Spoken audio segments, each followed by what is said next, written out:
듣는 사람이 다 놀라 말하되 이 사람이 예루살렘에서 이 이름을 부르는 사람을 멸하려던 자가 아니냐. 여기 온 것도 그들을 결박하여 대제사장들에게 끌어가고자 함이 아니냐 하더라. 인천국제공항이 개항하면서 공항을 다녀오는 것이 서해안 여행의 필수 코스였던 적이 있습니다. 어떤 시골 교회에서 어르신들을 모시고 관광길을 나섰습니다. 가장 염려되는 것은 어르신들이 구경하다가 길을 잃는 것입니다. 안내자가 아이디어를 냈습니다. 풍선 하나를 띄워 들고 가면서 어르신들에게 말하였습니다. 구경하시다가 길을 잃을 것 같으면 이 풍선을 보고 따라오세요. 힘든 관광을 마치고 모두 밤늦게 집으로 돌아왔습니다. 식구들이 묻습니다. 오늘 관광 어떠셨어요? 인천공항에서 뭘 보고 오셨어요? 어르신들이 대답했습니다. 글쎄, 종일 돌아다니긴 하였는데 생각나는 건 풍선밖에 없네. 교회에서 반드시 보아야 할 것이 있다면 바로 은혜 받는 것입니다.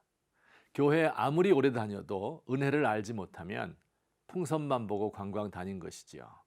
자격이 없는 사람에게 값없이 주시는 하나님의 사랑의 선물, 이것을 은혜라고 부릅니다. 사실 우리가 이 땅에 태어난 것, 먹을 것과 입을 것을 주시고 또 우리 가정과 나라를 지켜주신 것이 모두 하나님이 거저 주신 은혜입니다. 우리 죄를 사해 주시고 하나님 백성 되게 해주신 것이 가장 큰 은혜이지요. 하나님의 은혜를 가장 잘 보여주는 성경의 사건 하나를 들자면 바로 예수님께서 사울을 만나주신 것입니다. 이 사건에 나타난 은혜의 특징을 세 가지로 요약을 해봅니다. 첫째, 은혜는 예상하지 않았던 사람에게 주어집니다. 그 당시 아무도 사울이 예수님 만날 것을 예상하지 못하였습니다. 그는 예수 믿는 사람을 박해하고 죽이는데 혈안이 된 사람이었습니다. 바울이 복음을 믿게 되었다는 것을 들은 사람들은 다 놀라고 당황하였습니다. 사실 성경은 우리의 예상을 뛰어넘는 놀라운 은혜의 부르심으로 가득 차 있습니다. 야곱은 쌍둥이의 둘째 아들로서 남의 발목을 잡고 속이는 사람이었지요. 모세는 사람을 죽이고 광야로 도망했습니다. 젊었을 적 꿈을 포기하고 40년이라는 긴 세월을 사막에서 썩힌 다 늙어 쓸모없는 사람이었습니다.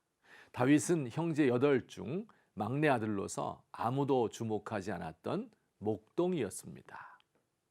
둘째, 은혜의 부르심은 그 방법도 예측할 수 없습니다. 살기등등하여 사람을 죽이려는 사울에게 이런 식으로 예수님이 나타나리라고는 아무도 기대하지 못했습니다. 하늘에서 빛이 보이므로 예수님께서 인간에게 빛을 던져주시는 분임을 보여주셨습니다. 눈에 비늘이 씌워서 눈이 멀게 하므로 사울이 지금까지 눈먼 사람이었다는 것을 일러주었습니다. 셋째, 생각하지도 못한 때에 하나님이 우리를 부르십니다. 사울이 예수 믿는 사람 죽이러 갈 때 예수님 만났지요. 때로 앞길이 창창한 젊은 학생 때 부르심을 받기도 하고 이 세상 살 날 많이 남지 않았을 때 부르심 받기도 합니다.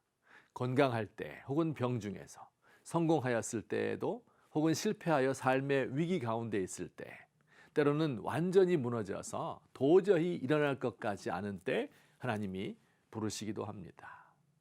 이렇게 전혀 예기치 못한 사람에게 예측하기 어려운 방식으로 생각하지도 못한 방법으로 부르시는 것이 주님의 은혜의 부르심입니다.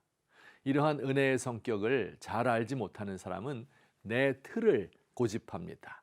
그 틀을 벗어나면 하나님의 은혜가 없는 것처럼, 전형적인 방식이 아니면 하나님이 일하실 수 없는 것처럼 생각하는 사람들이 많습니다. 이와 같은 하나님의 은혜의 부르심 앞에 패배주의는 설 곳이 없습니다. 실망하고 포기했다. 아무리 해도 안 되어서 두 손 들었다. 완전히 끝나. 더 이상 기회가 없다. 우리 사회는 변화의 가능성이 없어. 이런 말은 은혜를 아는 그리스도인이 해야 할 말이 아닙니다.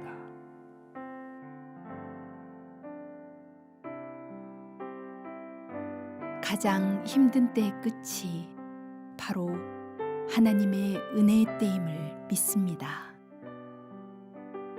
가장 어두운 새벽 동쪽 하늘에서 계명성이 떠오르고 밝은 아침이 오는 것을 믿습니다. 지금도 골방과 기도원 구석에서 하나님 은혜만을 사모하고 기다리는 사람들에게 상상할 수 없는 방법으로 은혜 주는 분임을 믿습니다. 주여, 저에게는 그때가 언제입니까?